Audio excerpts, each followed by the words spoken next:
fat, sassy girls don't. They don't sing what's termed legitimate musical theater, which is the really high soprano stuff, you know. Mm-hmm. And it was just fighting. And then a role came out. My manager saw it for something on Boardwalk Empire. Mm-hmm. And because of the nature of what they wanted the person to do, not everyone was going out for it. And I said, I don't care, let's go. Mm-hmm. And that's how I got on Boardwalk Empire and then was brought back to work another show. Again, it was what made me mm-hmm. is what got me on that show and running toward it.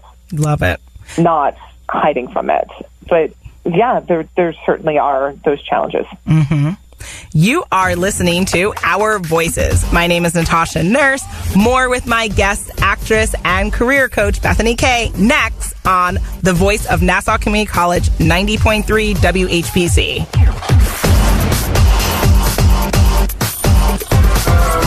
Yoda, what should I do with this Land Cruiser I don't drive anymore? Donate. You must. Yoda's right. Right now you can donate your vehicle to the National Federation of the Blind by calling 866-282-7327. That's 866-282-7327. Or if you know a blind person who needs help, please email nfb@nfb.org. A tax deduction you will receive. And it doesn't take the force to be charitable. Welcome back to Our Voices on the Voice of Nassau Community College 90.3 WHPC. My name is Natasha Nurse, and my guest today is actress and career coach Bethany Kay. So, Bethany, what would you say are some misconceptions people have about the industry of acting and that kind of genre of career? That it's a hobby. Oh, that we're just playing a game and that it's not a real job. Oh, interesting. It's a real job. Most definitely. Yes. I have a master's degree in acting. Oh, wow. It's a job. I have a terminal degree in my field. It's, you know, I coached 3 different clients today, all of whom are on the business of the business. And by the way, like I said, and leading with integrity and being genuine as you navigate the business. Mm-hmm. It's not, we don't exist. Yes, it's entertainment. But if you look back at going back to the history of Western civilization, which is probably what most of us have the most history lessons in, unfortunately, with United States textbooks, you can look at the art that was created being it's how you know how people lived. It's not just necessarily what was written down as political propaganda, although some of the art, of course, was political propaganda. But looking at the common art, that's what determines the culture of the civilization. You can see how it's changed over the thousands of years that humans have been around. Working in theater and working on television and working in all of those, yeah, you have ad dollars doing things, but it's how you see how people live day to day. Even commercials. You look at commercials and you can see how products were used, what colors were used, what was considered the most attractive look at the time when you look at the commercials that are created. And it's actors who are in there actually bringing that to life. So to say that it's just a hobby, it's not.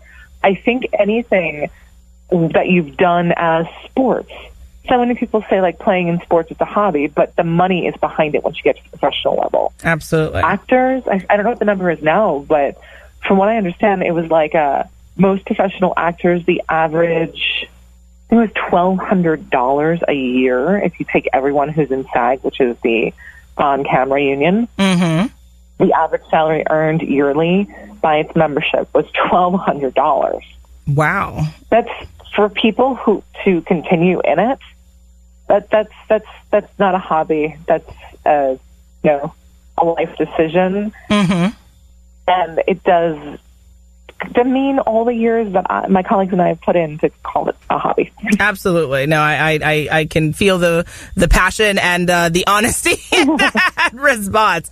And and with that, what would you say for anyone listening if they are either aspiring actresses or actors and they want to get into this space? What's step one for them?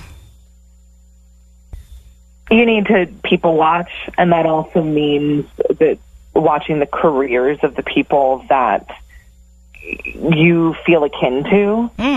Growing up, I was, because of being 5'8", almost 5'9". I'm 5'8 3/4, and having a commanding presence. Like even as a little kid, like I had a presence.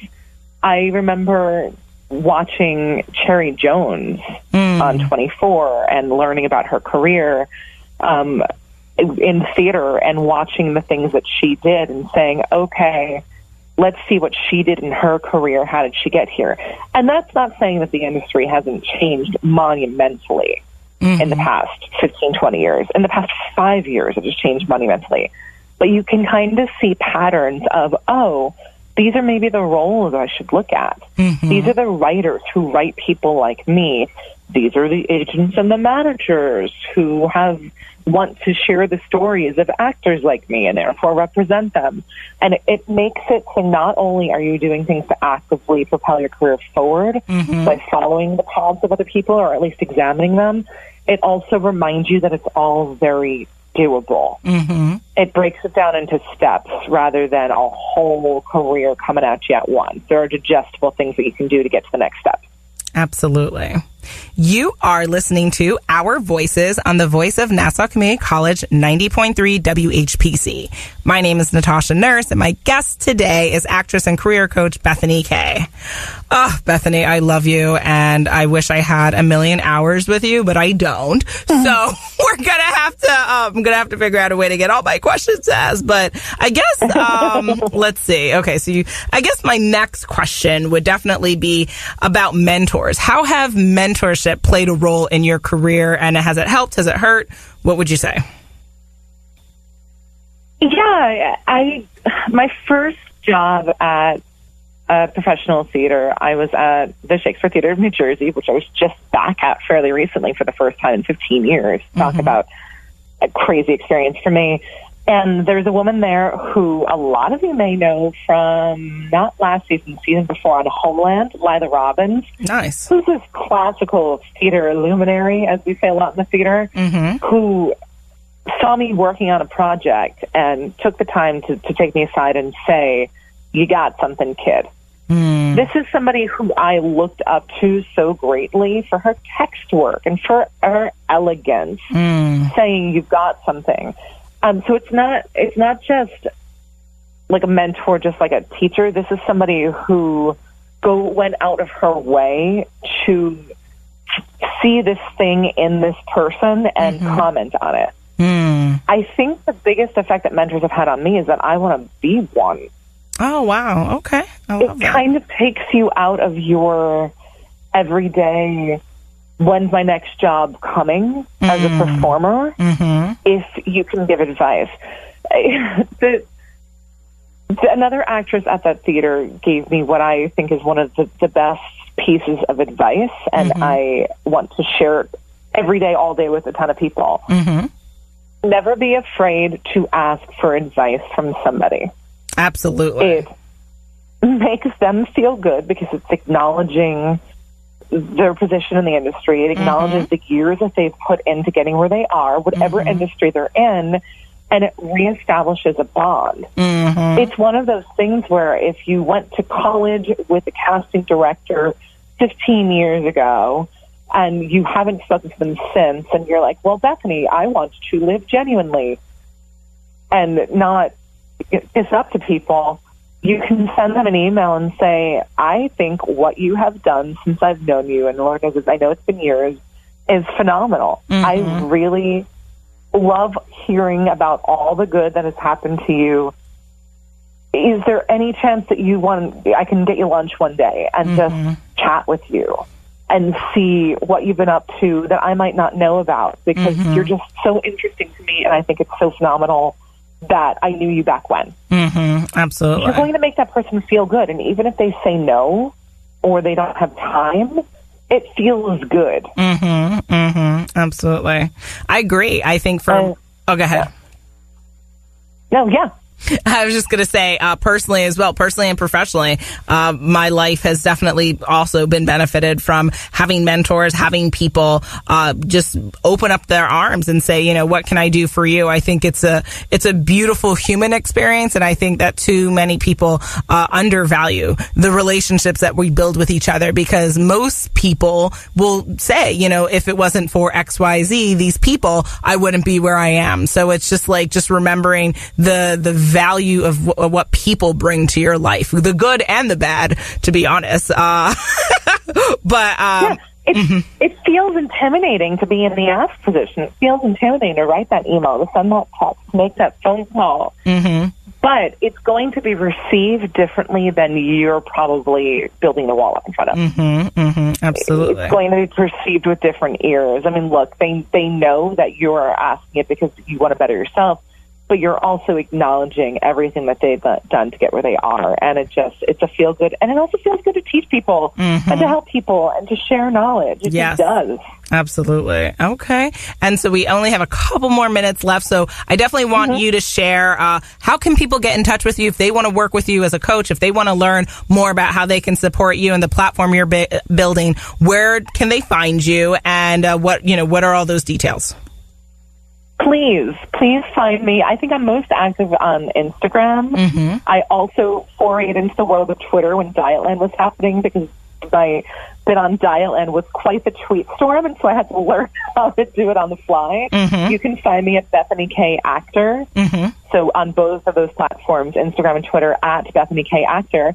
And then my website is www.bethanykactor.com. If you've ever wanted to see burlesque clown photos, by all means, visit my website. I love it. Them up there. Yeah. Okay. And just really quickly, I'll just ask you one rapid fire question. What is something no one knows about you? Oh, goodness. I have never been further west, really, than New Mexico. I've never been to California. I'm an actor who's never been to California. That's classic. I love it. It's weird. That's awesome. It's just weird. Okay, absolutely. So bring me to California, producers. Yes, thank you. Exactly. Bethany Kay, I'm so excited that you came to 90.3 WHPC to share your story and to speak with me. Thank you so much. Okay, and so I definitely want to, have everyone make sure that they go to your website and get in touch with Bethany if you have more questions. And I know that our audience found you both as informative and inspiring as I did. My name is Natasha Nurse, and I'm the proud host of Our Voices here on 90.3 WHPC. Our show's creative director is Rudy J. Breedy. Visit nccradio.org. That's www.nccradio.org for more information. This will be available as a podcast on iTunes, Android Podcasts, and Spreaker. Our Voices is powered by the Nassau Community College Foundation on the voice of Nassau Community College 90.3 WHPC.